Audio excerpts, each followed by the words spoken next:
Hello, everyone, and welcome back to Rotten Tomatoes is Wrong. My name is Mark Ellis. I am your esteemed host today. Jacqueline Coley's still out on assignment, but I do get word she's going to be back next week for our next episode, I should say, which will cover a certain horror franchise. We're talking franchises today. We're talking a big franchise, and we're talking the one that, whoo, boy, it is tough to go online without talking about this one. Still to this day, Justice League, the Snyder Cut. Zack Snyder's original vision, somewhat, for Justice League finally realized on streaming platforms during the pandemic, and we're finally talking about the movie. And who better to have at my right and left hand than two of the biggest, not only comic book movie nerds I know, they're comic book nerds in general, and they're two of my dear friends. To my left, it is Coy Jandreau, who you know from Real Rejects. He is a comic book historian, and you can follow him across all social media platforms just at Coy Jandreau. How are you, bud? I'm so excited for this and so scared of when it airs. It's the next hour, thrilled. The next 6 months, not thrilled. That's why we pumped Coy full of coffee, and he was even nice enough to grab his buddy, Winston A. Marshall, a cup. You know Winston A. Marshall, a celebrated actor, host, and you can follow him across all social media platforms at The Swaggy Blurred. He is also, at least formerly, a nationally ranked dodgeball player, but you've fallen on some hard times, quite literally. How are you healing up? No, we still got the crutches in studio. Crutches. I'm just going to lift one up because that's just a whole thing to get up right now. But I'm good, man. I'm doing good. I'm enjoying the downtime to get a lot of writing done, catch up on some movies and shows that I didn't, get a chance to watch beforehand. Yeah. So that's nice, and I really wish I had the Speed Force right now. I'll tell you that much. Screw this. There's my one. Yes, as the great play-by-play announcer Al Michaels would say, Winston A. Marshall is out with a leg, but the leg is healing up. And we are talking about the Zack Snyder Justice League. And this is just one of those hot button topics that you can never feel like you're on the right side of because there's almost so much debate on social media. And I guess rightfully so. I mean, we had Justice League come out that was going to be Zack Snyder directing it. And he made the movie. We had a cut. And then personal tragedy with his family, professional stuff going on. Joss Whedon comes in, has 80 new pages, cuts a lot of Snyder's. But Snyder kept his original rough cut somewhere, somehow. And the fans knew it, and word got out, and eventually it got out to HBO Max, becoming, at the time it was HBO Max, I think it was the most watched movie on that streaming platform that year. And so there is clearly an audience for this movie, which is currently 71% fresh on the good old tomato meter, 93% audience score, because the people who watched it, they were really excited. They've been waiting for this one for a long time. And The Flash comes out June 16th, which is tomorrow as of this episode dropping. So you have The Flash featuring Michael Keaton's Batman, as we all learned from the Super Bowl. I do want to give one editorial shout out on the website right now, RottenTomatoes.com. We have all the DCEU movies ranked. And I know we don't really call it the DCEU anymore, but it's basically all the DC movies since we were figuring out what to call it ranked. And we included the series in there as well. So right now, Peacemaker, the series from James Gunn, is number one at 94% certified fresh. Hot on its heels is Wonder Woman from 2017. That's 93% certified fresh. And so Justice League, the Zack Snyder version, fitting in there nicely at 71%. It's still fresh. And so I go to Coy and Winston. I will ask you, is Rotten Tomatoes wrong with that 71%? But before I get there, when Jack and I are both in studio, we like to make each other do the synopsis for a particular movie. Okay. Now, I have both of you great guests here, and what I'm going to do, I got my stopwatch right here for the synopsis. You each have a minute total, or I guess I'm going to give the collective a minute. Okay. You each have 30 seconds to tell me what this movie's about, and then wherever the first one drops off, the next one picks up. Who wants to go first? All right. Who's feeling it? I got this. All right, so Winston, tell us what Zack Snyder's Justice League is about in 3, 2, 1. Okay, so the movie opens up by Superman stubbing his toe, and he just keeps screaming at the top of his lungs about how bad he slammed his toe against his Kryptonian bed. And because of that, it awakens some things called mother boxes, and then all of a sudden, Zeus is out here kicking it with some random Green Lantern that kind of look like a monkey, and they end up fighting Darkseid, and they're like, we gotta protect the planet. I only got 10 left? Damn, I'm really bad at the light. And then all of a sudden, the Flash is like, I need friends. And then Aquaman is like, I'm not gonna roll with you no more. And it's Coy Jandreau's turn.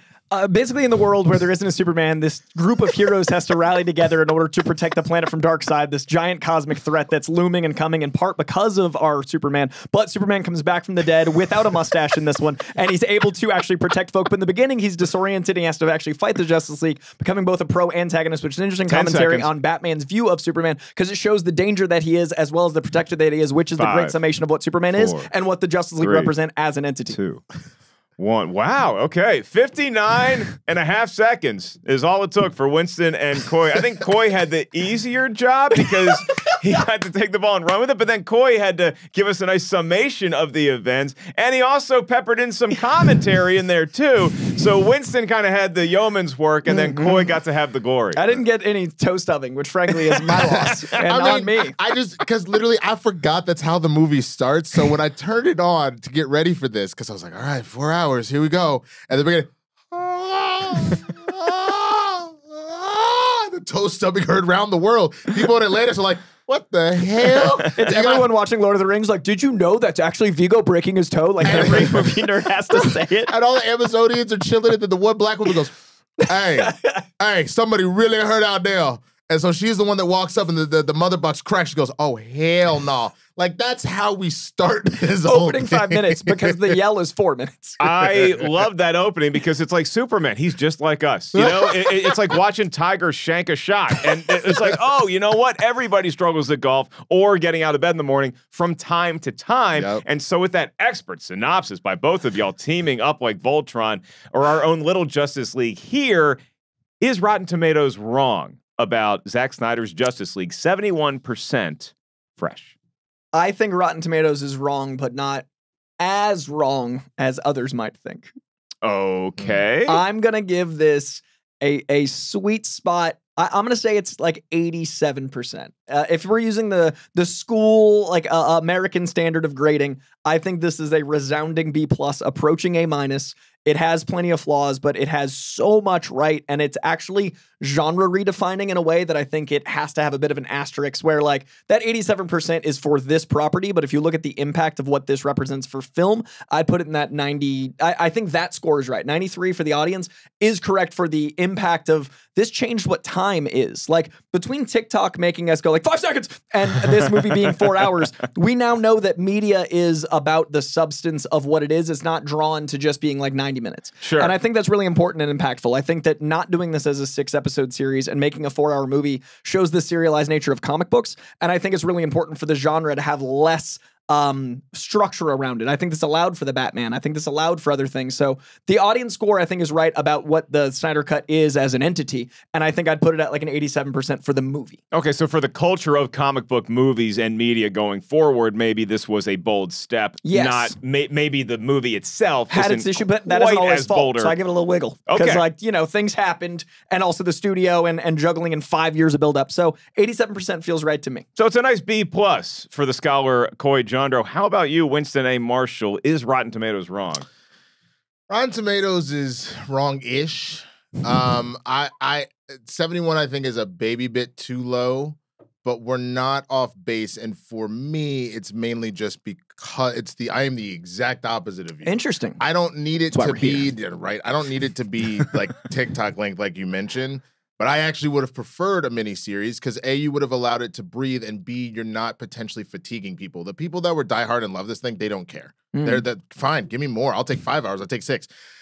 I'm a grown ass adult.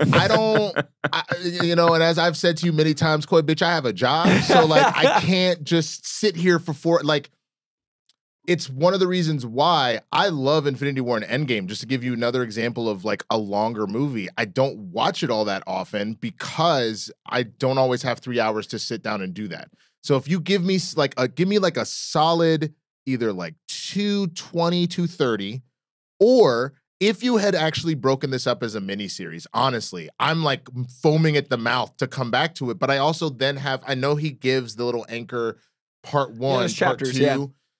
If you'd even just give me the option, you can run it all together or watch them in chunks. Then I think you at least give me the ability to walk away if I need to and enjoy like, man, because I didn't think I was gonna. Cyborg, when he ends up giving the mother the money, like he watches her life and how she's struggling, I start bawling every single time. And I want to be able to let me just revisit that. Sure. Let me just revisit them all fighting Superman. Let me just revisit like the Amazonians, trying to defend Themyscira and the Mother that Box. seems so cool. Like, give me the being able to digest it in like 40-minute chunks instead of having to sit there for 4 hours. Which you can do. Yeah, I was going to say, I feel like that formula lasts for both. But I feel like when something like this drops, especially when it drops on a streaming service, you get that sort of bingeable quality to it that, I think Stranger Things benefited and suffered from it. And you could say the same for like the Daredevils of the world, where it almost felt like you had to play catch up because you couldn't go on social media because everything's going to be spoiled for you because there is somebody out there that's watching it like at 2 times speed just to get every little Easter egg and making sure they know everything before everybody else does. And so it becomes a race against time. Whereas if it was episodic, which at one point in the Snyder Cut matriculation to, I guess, the small screen, there was talk about let's make this a miniseries instead. So that was a palatable idea that the Brain Trust had, that the Mother Box, I should say, had, and we just didn't go that way. And so what we ended up with was this movie that you could say a bloated runtime, but there's a lot to cram in there. And I'm very forgivable when it comes to I think the hurdles that this movie had to overcome, personally and professionally, just to get to the vision that Snyder wanted. And you also say, okay, well, if it's a team up like of this magnitude, then maybe a longer runtime is warranted. And so I think that score is dead on. But when I say 71% is accurate for Zack Snyder's Justice League, I'm also one of the few folks that liked this Justice League that came out in 2018 or whatever it was. I rarely dislike things. Right, you are one of the few. I like that. I might just be a dancing clown in the corner, but I had no issue with it. I like the little hint of the Danny Elfman score we got at the end of that movie, but and the John Williams theme and that kind of stuff. So there was potential I saw in that. But one of the biggest piece of potential I saw in the original version of Justice League, I thought was more realized than Zack Snyder's. We'll get into that when we get into movie talk. But for right now, we're going to turn it over to our good buddy Tim Ryan. He's our expert review curation manager here at Rotten Tomatoes. So he's going to tell us what critics were saying at the time. Oh, we were so young. It was such an innocent time. We were all sitting in our homes waiting for something new to come on TV. Is it a new Tiger King? No, it's Zack Snyder's Justice League. Hit it, Tim. 2 Minutes with Tim. I'll leave it up to my esteemed colleagues to untangle the convoluted tale of the making of the Snyder Cut. The critical response was substantially more positive than the version that was released in theaters, but it was also indicative of the way moviegoing has changed since the beginning of the pandemic. Though studios have increasingly released big-budget blockbusters to streaming services, if you include both its original budget and its reshoots, Zack Snyder's Justice League is one of the most expensive films of all time, and pretty easily the most expensive movie to debut on a streaming service. Given its 4-hour length, and given the massive changes in audiences' watching habits, it's the kind of thing that worked perfectly for streaming. It seems unlikely a movie with such an epic runtime would hold the same appeal as a theatrical release, nor, given the slow demise of physical media, would it necessarily have been seen by so many were it to be released on DVD or Blu-ray. In fact, there was early talk about turning it into a series, which makes sense given current viewing habits. Regardless, Zack Snyder's Justice League was a big hit for HBO Max, and the reviews were solid. Critics praised the new version's deeper character development and visual panache, while still noting that the movie was a little long. Zack Snyder's Justice League is fresh at 71% on the Tomato Meter with 308 reviews, and it has a 93% audience score. And just for comparison, Justice League from 2017 is rotten at 39%. So what did the critics have to say?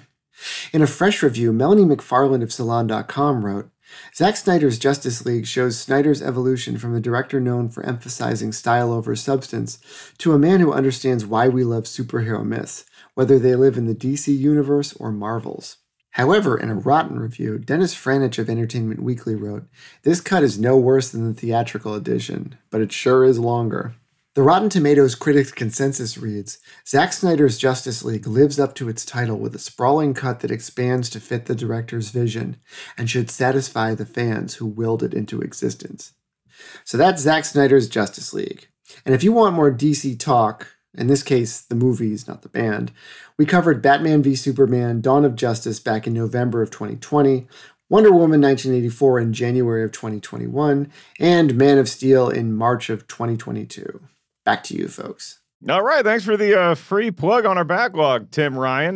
We are going to jump right into movie talk. There's so much to get into here. The original Justice League that came out in theaters, I will point out, I think it's 39% on the tomato meter. And so this definitely got it into fresh territory. And with that, let's go to movie talk.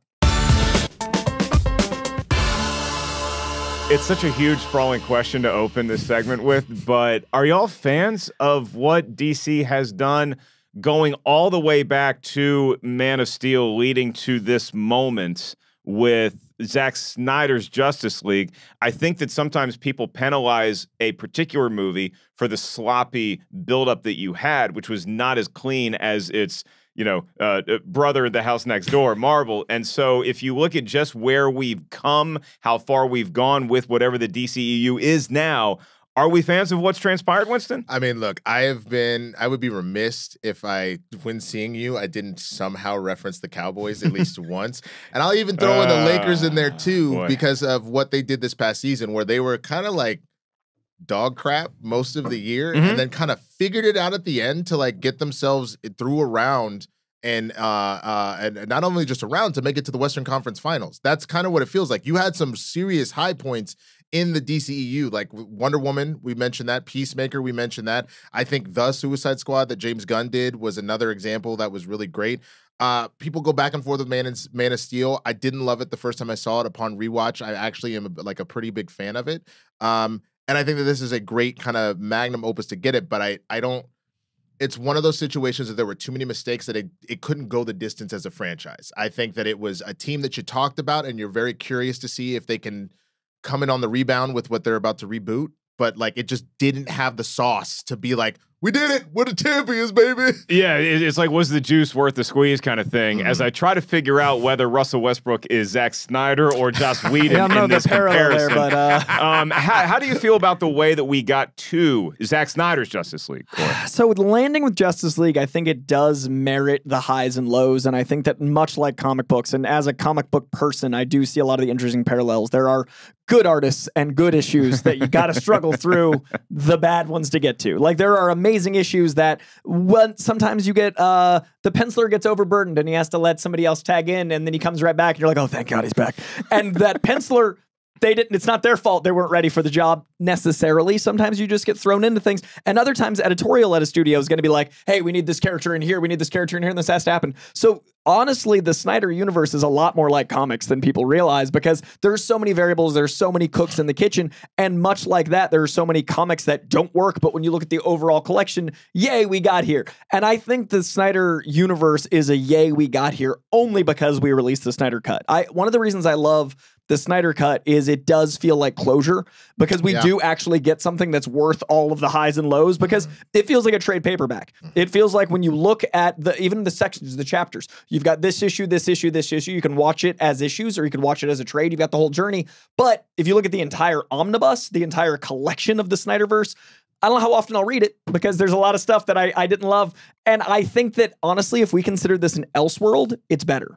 Like I know the Snyder fans that are so passionate, and I love passion. It's when they're vengeful that I think it's dangerous. And I think that the Snyder world is it allows for a lot of anger, because the way he perceives these characters allows for anger, because he sees them as gods above us instead of gods that are above us with reverence that we should have for them. They feel like vengeful gods judging us because they're amongst us. And to me, the DC universe is the dichotomy between Marvel and DC that's talked about often is Marvel is gods walking amongst us and DC is gods above us. The difference in Snyder's universe is I feel like when those gods are above us, they're looking down their noses at us. And that is an accurate depiction to his belief. And I love that for him, and I love watching those, but it's not how I perceive the characters. So I always see this whole thing as an omnibus of like a what if. It's so interesting you say that, because I feel like that's what Marvel and DC were, and now Marvel, it feels like they're starting to do the gods above us kind of thing too. I mean we got freaking Zeus in there now. There's a celestial sticking out of the earth right now, chilling. It's like Greek gods are real. Like, are we going to meet Santa Claus in the next round of this? He has fought Lobo in DC. I know.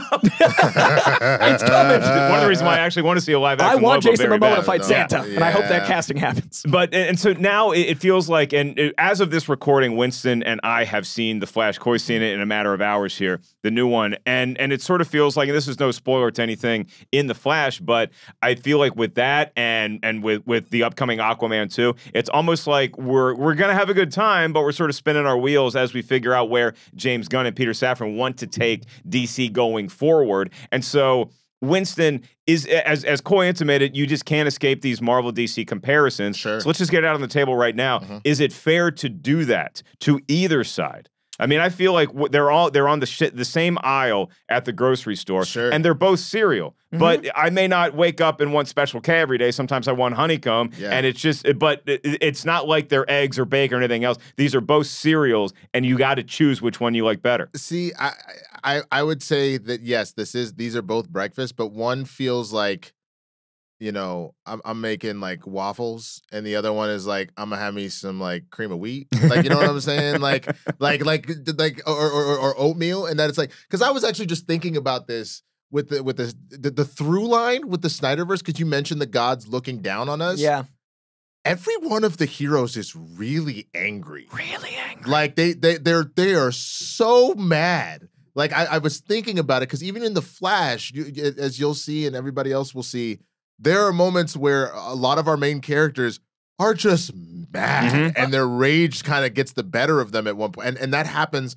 as a through line throughout this. I feel like in Man of Steel, like that pained rage cry when he kills Zod, spoiler alert. You know, in Act 3 of Wonder Woman, when she, you know, when Steve Trevor dies and then she realizes Ares behind it, she just starts murdering all just like it's grabbing Dr. Poison and is like gonna snap her neck. And Batman v Superman, the entire movie is just rage. They're both rage. Just so much anger. And the original comic of that is earned slow burn rage. That is a third act rage, as opposed to that movie, which is pure rage. Sorry to interrupt, but I do feel like that is what kind of underdogs are who read comics a lot of the time. It's not as much as it used to be, but like you and I grew up reading comics because it felt like a place that was for us and a safe place and somewhere that felt like we belong here and we belong with people that belong here. I think that the issue with the movies being angry is you go one of two directions when you feel like an outsider. You either develop empathy for others that are an outsider, or you develop rage for those that made you feel like an outsider. This gives the audience that felt rage a validation of, I was right to think this would be the choice by these heroes. And I think that's not only dangerous for culture, but dangerous for the precedent of what these characters are, separating them from their original source. No, for sure. What I appreciate is the fact that they do eventually, when it's over, be like, hey, maybe that's not the right way. Every single one of these moments is a situation where then after the fact, like Batman goes, man, maybe I shouldn't have been so mad about this alien, you know, because he was upset because, you know, he watched all these people die during the Zod fight. And so that's why he's like, this dude is a menace. And then all of a sudden, oh my God, he's like me, Martha. Like, same thing even with Wonder Woman, where she's about to murder Ares and he's like, yes, build like Emperor. Yes, yeah, right. And she's like, no, there's more to this. That's not. So I get that they're kind of delivering that message of everybody feels anger and maybe we should, but the fact that I don't immediately think of people realizing maybe I should calm down and accept the world. I just think of how mad they are the whole time. Because even Cyborg, understandably so, his dad's ignoring him, then his mom dies, and he's on the verge of death and goes through the most painful transformation possible. And after comes being out a promising football prospect. Bro, he was about to be the next Patrick Mahomes, and he's just done. Just like, that's a wrap, and now he's a validated monster. anger. But if you think about the overall experience of the films, rage is the first thing I think of. And like, when you watch the old cowboy movies and they're smoking, you don't think about the Surgeon General warnings. You think about how cool it is to be smoking. That's the danger of these things, is it's what you feel after it. The Batman had that really brutal I'm vengeance, but the end of the movie is about him acknowledging that the bad guys are now vengeance. They're acknowledging vengeance as like their message, and he represents hope. That is the thing I walk away with from the Batman. I don't think of his anger. I think of him growing out of it. And that's the danger of not having a movie allow you to grow out of rage. Well, you start to think about how life may be imitating art in that way with Zack Snyder and his approach to making this film, or to finishing this film, I should say, because it's almost like you have a lot of rage built up against the studio and the powers that be, just not letting you have your vision after everything that he went through, and then having Joss Whedon come in and just having a completely different version of these events. So when we look at the good part of that anger and that passion and that rage, we did get a lot of cool added scenes that we did not see in the theatrical cut.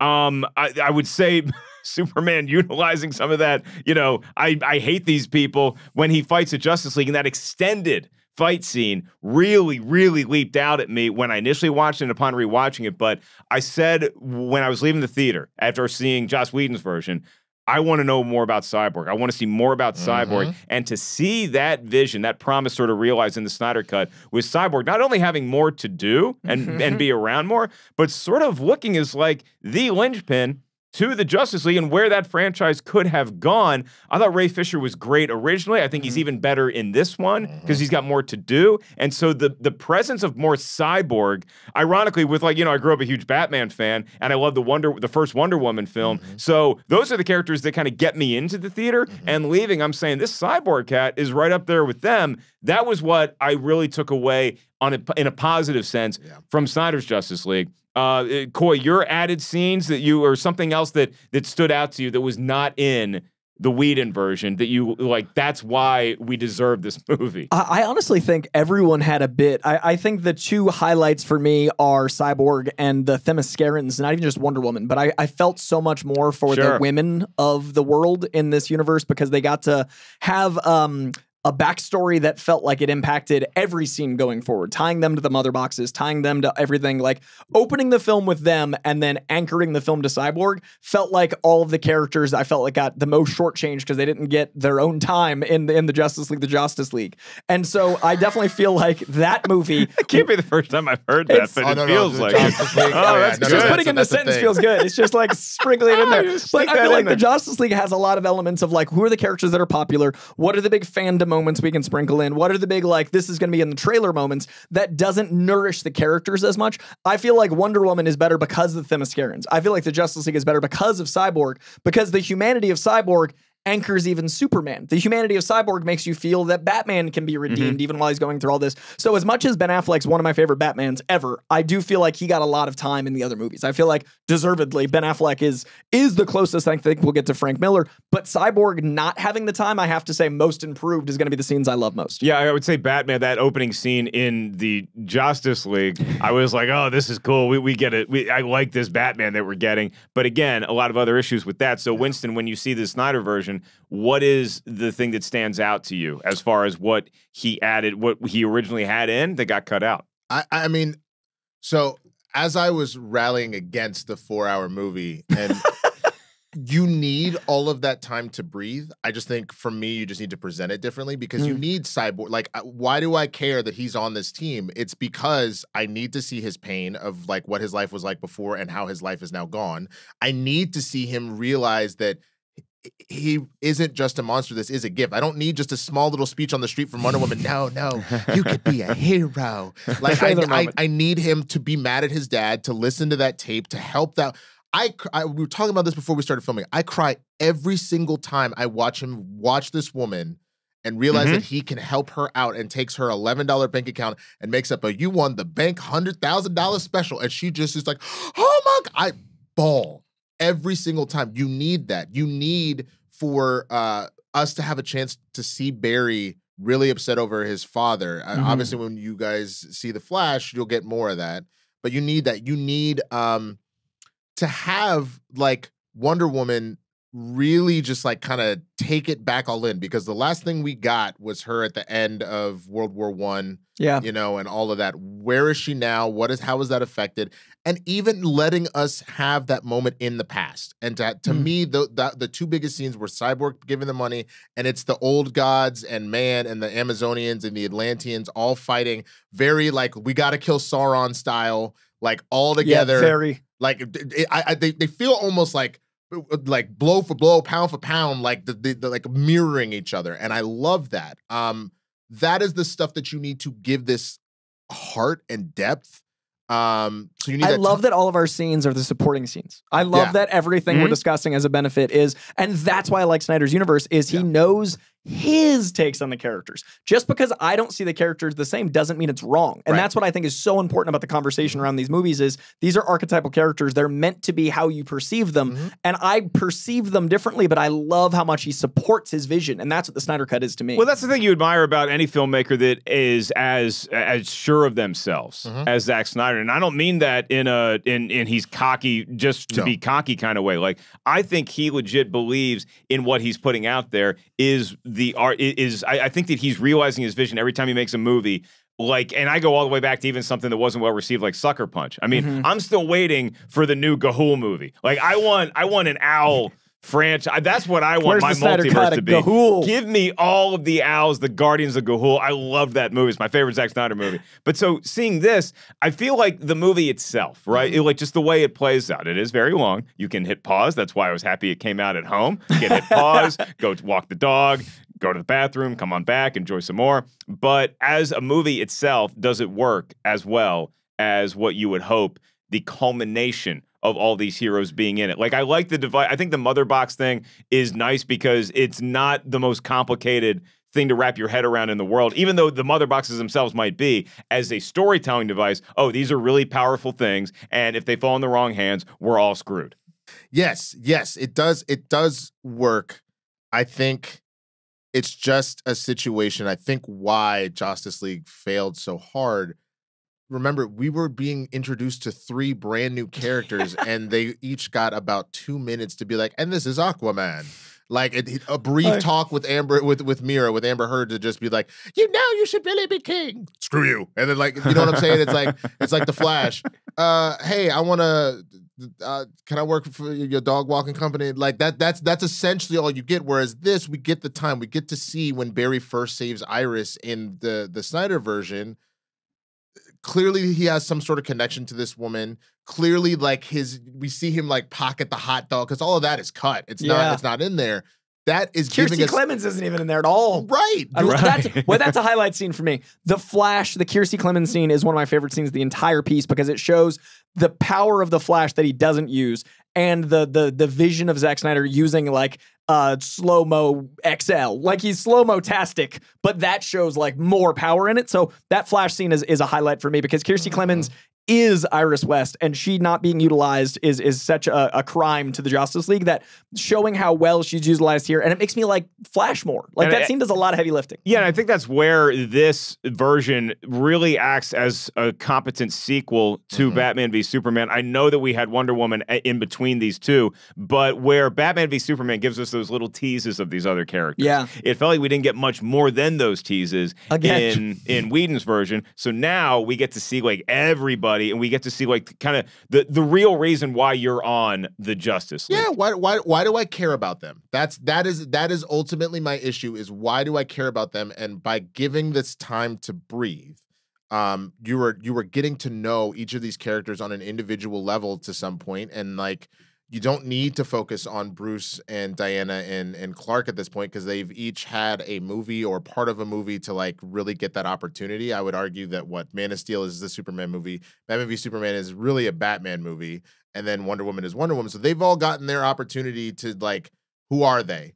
And now you're giving us this time to figure out who the last 3 are. You know what I mean? Like, why do we care about them? And I will say the Justice League was a great trailer for Aquaman. Oh, so much. Because like he kind of like he just gets to come in and steal part of that movie. He's like surfing on he just comes in and like yaws his way through and like takes off. And then it's like, wait, I want to see more of that guy. It's one of the reasons why that movie probably did so much better at the box office than Justice League did. Right. That's a good point. He got the $1 billion because of the trailer. Yeah. That was but I was gonna say I would posit that this movie does so much runtime because it had to, because they rushed to the Justice League. Yes. I don't think there should have been like you were just spelling out how quickly we got there. One Superman movie, one Batman movie, one Wonder Woman movie, unite the 7. Like that isn't how.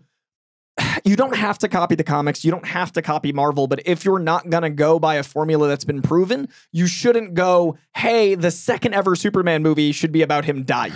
Like, that's not, like, if you look at all of the pieces, that's not the answer. And I think that they had to recover a lot. So I think another reason I don't mind the runtime and another reason I think this movie is so impactful is it kind of answered the question that I'd been asking of, can you make a Justice League movie your third movie-ish? Because Wonder Woman was like the past. So this is kind of the third movie in continuity. And I kept thinking like, you really can't make this your number 3 if you're going like Superman, Batman, Superman, Justice League. And they kind of made it work with this cut because of the amount of time we had. Wonder Woman obviously bolstered that, but it shouldn't have had to. And I think that we should have if you wanted to let Zack Snyder run the Snyder universe, they should have given him more of a leash as opposed to going like, throw some money at it later. Like they should have let him build it like he wanted to. Because I would have loved to have seen a Martian Manhunter film. I would have loved to have seen him get to make the Batman film. He clearly wanted to make Batman. He made Superman Batman half the time. But like let him make those movies and then earn it. And that's the difference between what Marvel's done is in the beginning, they let Thor, a character no one knew or liked really, have his own movie. They let Star Spangled Man, that no one knew except for like, you know, comic fans. They trusted the audience because they trusted the filmmakers in the beginning to grow to the Avengers. An unbelievable task. I feel like DC kind of did the opposite, and it's not Zack Snyder's fault, but he was smart enough to fix the problem. That's a great point because with Marvel, like you had two questions going into that first Avengers, or I guess leading up to that first Avengers movie. It was, who are all these characters? Do I care about them? Why are they on the team? And do they translate to a modern audience? That was the big question with Captain America, and I thought they did that brilliantly. Yep. With Thor, again, it's like maybe not as well known unless you were a huge Adventures in Babysitting fan. Or you knew the comics really well, but you see that movie, you're like, oh, I see why this guy might factor into this. Yeah. And so it's a smoother lead up in the way that you and I sports brains would go like, that's like kind of how you build like the Miami Heat or the Denver Nuggets, sort of say, or where the Dallas Cowboys prefer just like grab the most famous free agents and hope that they figure it out. That's kind of how the Justice League felt. Bro, it's. I think about like when every time we go to the Olympics and you put all the best basketball players on one team and stuff like that, or if you wanted to dive into music, it's this idea of like a super group. Yeah, exactly. When all of a sudden Is Justice League We Are the World? I think it is. I really think it is. But you get excited about We Are the World. It's like, oh crap, Michael Jackson, Tina Turner, Prince. Just cut to cool stuff. They Just cut all to just cool gonna be stuff. in this. We didn't get Huey Lewis's origin story. But like, you know what I'm saying? If you They shot Jimmy Olsen in the face. That was Huey Lewis. it doesn't mean it doesn't mean nearly as much to have Magic throw a dish to Bird if you don't see the two of them previously and go, wow, look at them on their own. And now they're coming together like Voltron. Yeah. Like that, it means Ooh, that Olympics comparison is perfect. It's great, right? Because now all of a sudden you are even more invested because in all these times when I'm like, we've never been friends, but now we go kick everybody's ass. Yeah. Like there's something about that. And so having that moment of, wow, we got to see Iron Man and it's like, cool. And then, wow, like I didn't even really rock with Thor, but now I do. Oh my God, now he's shooting lightning through him and they're doing super, repulsors. That's amazing. I wanted that. I wanted to be able to be like, oh, great, that's Superman. Oh, great, that's Batman. Oh, great, that's Wonder Woman. Oh, great, that's the Flash. And now I'm like, holy crap, combo move. You just launched Aquaman off on the top of the thing and then you used the Speed Force. And I know because I remember when you did that move to take out Zoom. Like I wanted to be able to like connect those dots. The slam dunk contest works better when you know who the competitors are ahead of time. When it's not just, oh, this guy's just here and I guess he can jump high. When you know is like the Jordan and the Wilkinsons of the Wilkins of the world, that's when it works, is when you have that backstory and you have that sort of built-in, not just a fan base, but you're actually rooting for these that's people. Storytelling. Like that's the element that is like, I think that really, you hit the nail on the head. It's storytelling. You you need a backstory to tell it. Well, because I think the other thing that people forget is that these characters, yes, they are on a team together, but they're not like the Ninja Turtles where they're or the Power Rangers where they're defined as being a team. Right. They are individuals this is a threat that is too big for them to take on individually, so they have to come And that's together. what animated movies do so well. And that's what's really interesting to me is if you watch these DC animated films, they're able to tell a 87-minute story that tells individual league members and then they team up and you understand why and they all break it down. That's what's hard about the way this was built, was because it was like, okay, we've had a lot of 87 minutes that are implied. Can we, put it together. And then they just throw a movie together. Blissfully, it works. But it never should have had to have worked because I feel like the underdogness of Marvel is kind of how the movies came together. They're like, we've lost all our rights. C-lister. And then WB was the opposite, where they were like, we've got Superman and Batman and Wonder Woman. And they just assumed it would work. And then the Batman vs. Superman featuring Wonder Woman should never have opened that small and then dropped off every week by 60%. That's the most remarkable set of team in the world. That's because I feel like it was almost arrogance is the wrong word. They believed in it to a level that they should have invested in it more. Well, because I know everybody kept complaining. I don't need to see the pearls drop one more time. I do not need to see Thomas and Martha get murdered in Crime Alley yet again. But what I did need, because this is a new telling of Batman, is I need the room to breathe of how does this universe work? How does this Bruce Wayne work? Yeah. How does this Alfred work? What is the Joker like in this? How does Commissioner Gordon operate? And by not allowing me that time to understand this world that is going to eventually collide with this other world, that's where this movie does it right. It is definitely what feels like a repair job, but it is one that actually worked exceptionally well. And was necessary. Yeah. And so I compare this version of Justice League in a weird way to a movie that I love but is very controversial, and that's Rise of Skywalker, is because sometimes I am forgiving to a film or a franchise or a filmmaker if I know the set of cards they had in their hands making it. Because people always forget with Rise of Skywalker, there's going to be a whole lot of lay on that movie, and Carrie Fisher passes away. So now we have to completely refigure out how we're going to work this in, and there was probably some bungled handoffs between directors or leadership along the way, which I don't really put on any one person with Star Wars. And here, I think it's sort of the same thing where you had this kind of mess of a handoff to Zack Snyder to make the Justice League, because it was sort of his vision initially with Man of Steel, but then he can't contribute to Justice League in the way that he wanted to in post-production. And so now he just has this like weird football of duct tape, and he's got his hard drive that has the rough cut. So now he has to patch everything together and kind of forces his hand to tell the story that he wanted to tell originally. So given those odds that he was up against, I feel like it's a commendable job, and it's why I think this movie deserves to be fresh. I agree with that, and I think that is a very good assessment. I think what I'm realizing as we're just kind of talking it out here is that old adage of you want to measure twice and cut once. I feel like when I look at phase 1 of Marvel, at least, that felt like they were measuring 2, 3, 4 times, and then this is going to be our culmination. Right. It always felt like Warner Brothers was playing from behind. And so it felt like you're trying to jack up threes this entire time because you're like, we got to catch up. So cool, we got Man of Steel. Well, damn, they already did an Avengers, and that's pushing billions. Batman vs. Superman, put Wonder Woman in. And then throw Wonder Woman in there. The Suicide Squad, everybody loves Will Smith. We just going to do it. But like, what did that have to do with anything? And to Coy's point about, it's almost like because Warner Brothers knew they had these famous superheroes, it's almost like they had the biggest pair of scissors. So but you still need measuring tape before you start cutting. I feel like I like your metaphor with the putting things together, because I've always thought of it as like they got a classic car from the 60s and everyone knows the car and they love the car and you're waiting for that car to look good. That car is Superman. But then the parts have rotted a little bit. It sat a little while. And then other people started working on the car and they put their own little tweaks on it, and then Zack Snyder had to come and give it a big old polish. Other automotive companies have been releasing new modern There's aftermarket cars. stuff, there's original stuff, and then like other competitions have made the new DeLorean. They put the old and school then Zack Snyder's like, tires on it, just say, you know what I'm Zack saying? Snyder had to come We out and got put it automotive metaphors. We got sports metaphors. We have we have Taylor metaphors. I mean, we're being seamstress and we're dunking and we're driving, and it all leads to this question, because Winston brought up Joker. Who wants to tackle this last scene in the movie? Does it belong in there? Have we made sense of it? Is it you either get it or you don't, or you're just pretending to get it if you say you get it because there's nothing to get? Explain that to a lot of listeners who I think tuned into this episode, because they may or may not have liked this version of Justice League, but also what the hell did it leave us off with? Okay.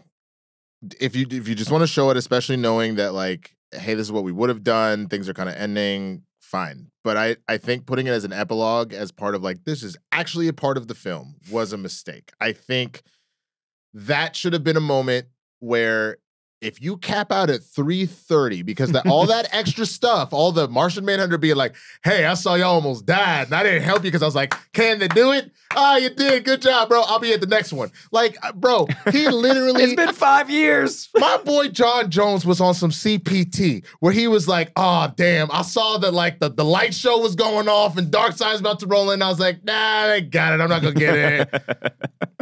You could have left that all from me as almost like your deleted scenes, your post-credit scenes, or whatever, to just throw it in as part of said 4-hour runtime. If you take that 30 minutes out and give me that 3:30, that's actually like a really solid, well-done, concisive enough movie that this probably jumps from 71 to probably in the 80s or 90s for most people, just because you told such a complete story.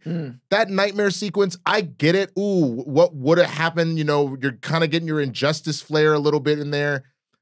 didn't need it, especially because I just really don't like Leto's Joker. And so then for me to also be like, you said a boy wanted to do a man's job. Truce. Like, I just, And because of this format, it could have been its own thing. Like what you just said. Like, imagine if Nightmare was like exclusively on HBO Max. And like you just have, Max. But you just have this cut that is just the Nightmare by itself as a short film, and then you get to market it twice. A week after Justice League comes out, a tight 3:30, then you got, hey, we also wanted to make sure we got the Nightmare vision realized. And if it's a 4-hour movie, they've thrown mediums out the window. They could have a 3:30, and then they could have that vignette as a separate thing.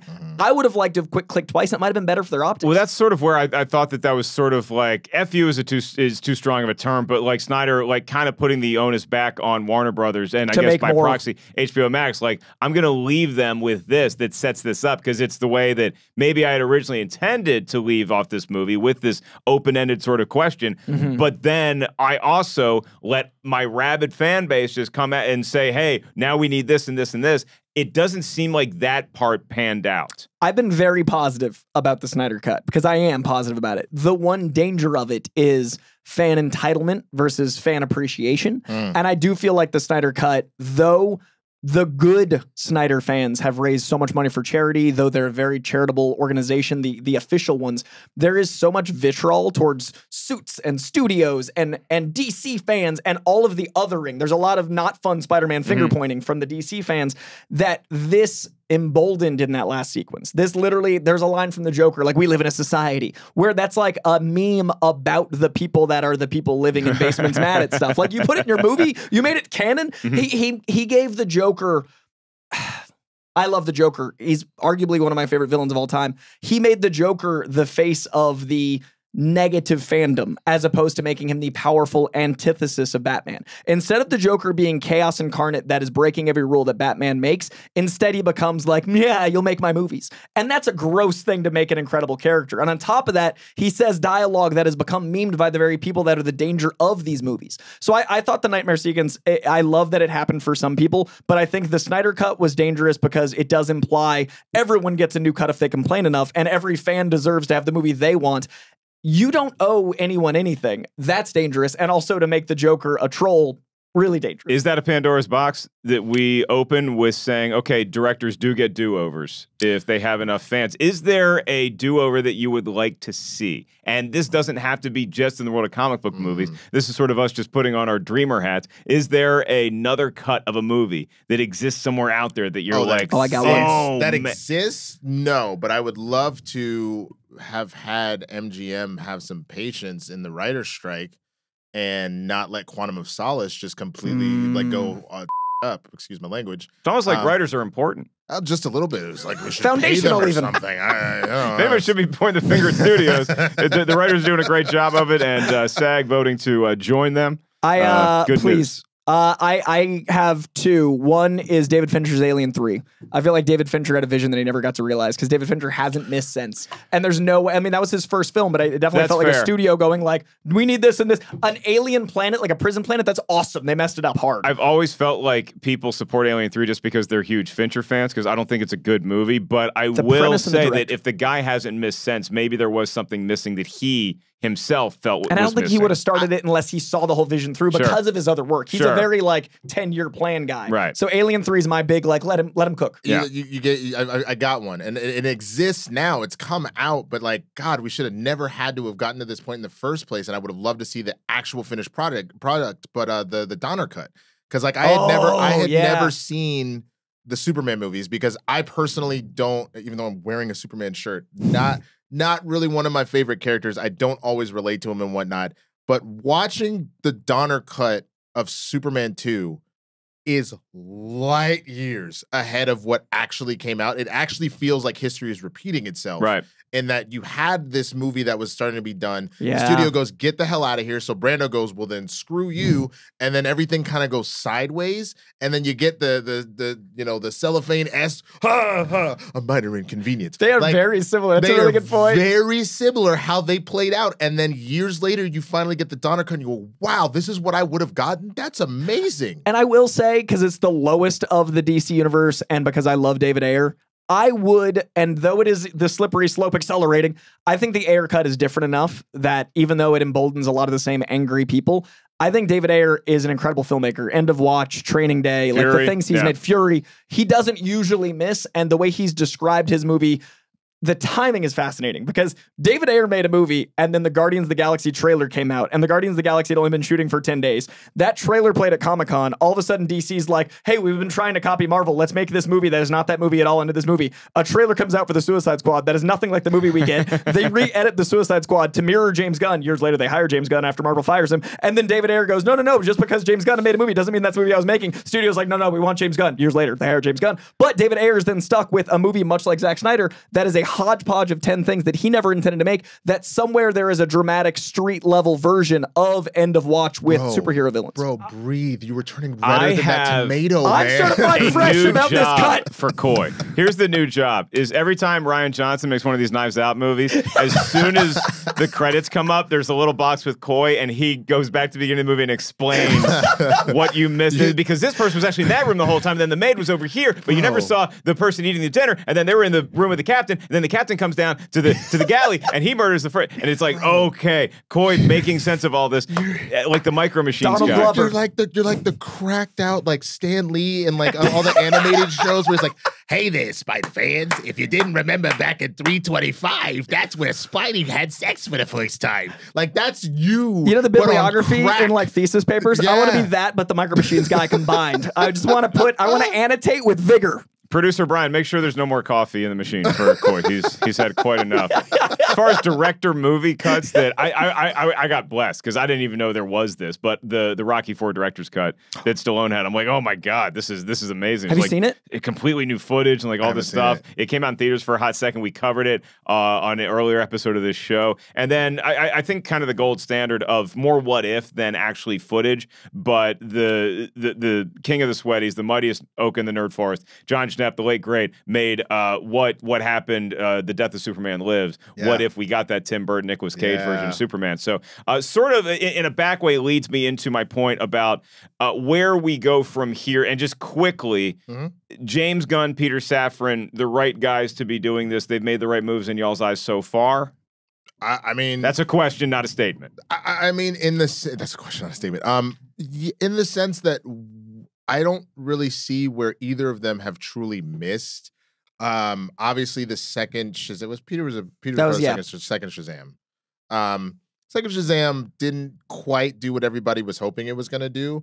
But like looking at his track record with the original Shazam, looking at what James Gunn has done with the Guardians, did with Peacemaker, did with the Suicide Squad, I truly trust both of them to take this and to just kind of relaunch it and do their own thing that is going to work. I think that they truly have a love for these characters and for storytelling. And so I think that if I was going to entrust it to any duo, it would definitely be them. They're giving me the same kind of Favreau Filoni vibes, like that got you The Mandalorian, for example. But it also feels like when I think James Gunn had like a statement, kind of a State of the Union that came on social media a couple months ago, and everybody was excited because they thought they were getting all these specifics, and he didn't give a lot of specifics. That speaks to your metaphor about that's the measuring tape, absolutely, not the scissors yet. I think that there's a three-pronged approach to this, and the first being you need a Kevin Feige figurehead, and you need someone that's both a creative and a producer. You literally have Peter Safran, one of the best creative producers on the day, like on set, with one of the best guys to be the showman that also knows comics as much as Kevin Feige and James Gunn. You've like made this perfect form for DC. And then the second thing is you need someone that is willing to do all the nerdery. You need someone that is going to be doing the research, doing all those things. James Gunn knows this world insanely. So when he released all those presentations, it was beautiful that he was able to be like a mainstream thing, a deep cut, a mainstream thing, and then he had very specific visions of all those things. The only thing I've ever wanted to see Kevin Feige do is reference comic books specifically.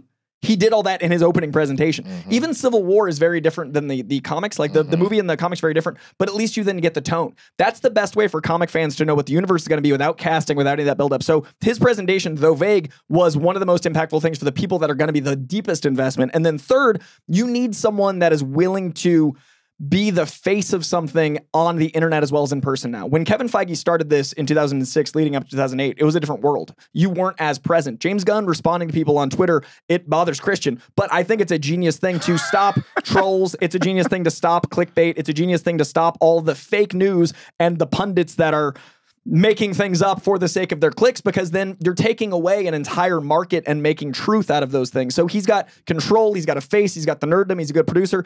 And honestly, the best thing of all of it is that he said upfront Elseworlds. He said right up front, we're going to keep Joker separate, we're keeping the Batman separate. And if this was an Elseworld and there was also a mainstream DC universe that was the characters that are actually from the comics, then I would put this in the 90s. Like I'd put the Snyder universe as an Elseworld mid to high 90s. And that's what we can get with James Gunn doing this universe, is he knows how to have our cake and eat it too.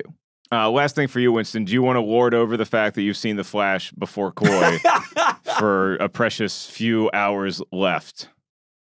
I'm better than that. What's your anticipation level seeing this movie tonight? I am in a very tricky spot because I went into this year with The Flash being one of my most anticipated, and then everyone was like, Jesus come back and hand you Triscuits. And I'm like, there's no movie that can hand me Jesus Triscuits.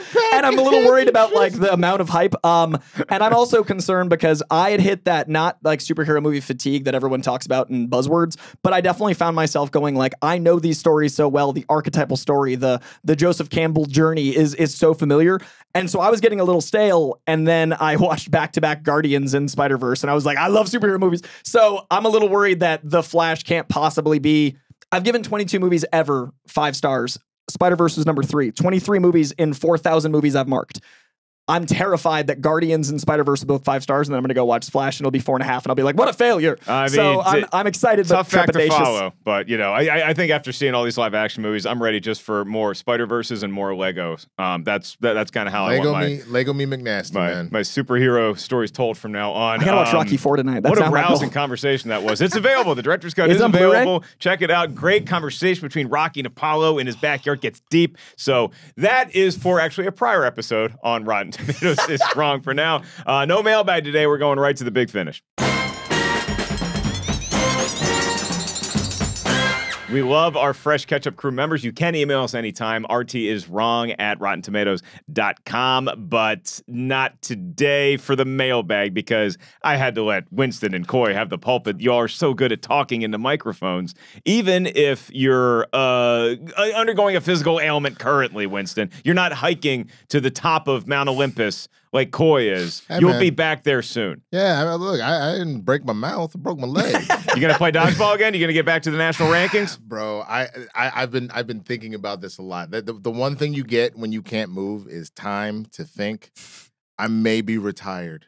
All right. I'm so All sad right. to go out like that. I like because there's a part of me that wants to be like Kobe, man, who when this Achilles tour, he's like, nah, I'm gonna come back. I'm gonna hit these 2 free throws, and then I'm gonna come back. And I'm gonna come back and like didn't play super great those last couple of seasons, but then had a 60-point game to go out on. I need my 60-point game to go out on, but I may be retired. We'll all show up. Oh, yeah, we'll to watch. Vegas or wherever the dodgeball championships are, just to see you come back. And we are gonna be like nervous moms at the recital, and our kid is up there playing piano. Like, oh God, he didn't practice enough.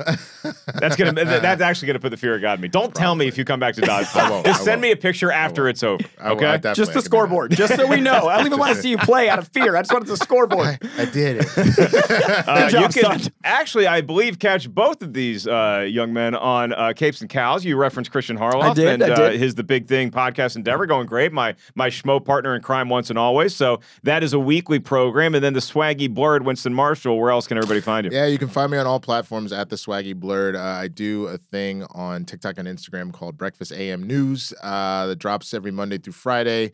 Just give you a quick little, 90 seconds, 2 minutes into the major news stories and make you laugh a little bit since we don't have any weekend update or anything like that during the middle of the strike here. So please come check that out, man. And then I do some reviews and whatnot on my YouTube channel and some sketch comedy stuff. So come say what's up. I imagine your breakfast show. I just think of those Taco Bell ads with Peter Davidson, where he's just he's just got a little set inside Taco Bell, and he's just having his breakfast, just talking about some stuff. Yeah, no, it's more or less. It's essentially that. I'm not a morning person, so like most of my intros are just like, again, really, but then like I have fun. So yeah, come through. Winston likes his sleep. I like my naps. Coy Jandreau hasn't slept since 2017. Who Tell us needs about it? I want to do a show called Not a Morning Person Morning Show.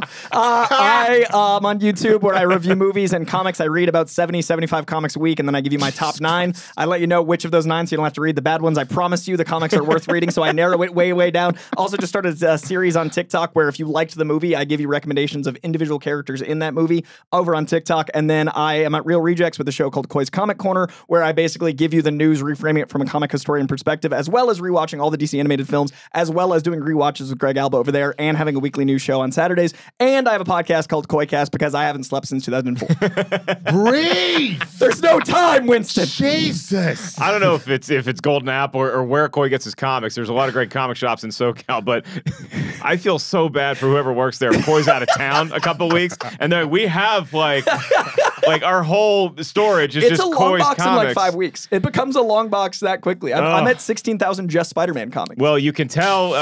Both y'all are so well researched, and you can clearly tell it's a labor of love. So thank you for taking time out of your busy schedules, either reading comics or not waking up, to join us here today in studio.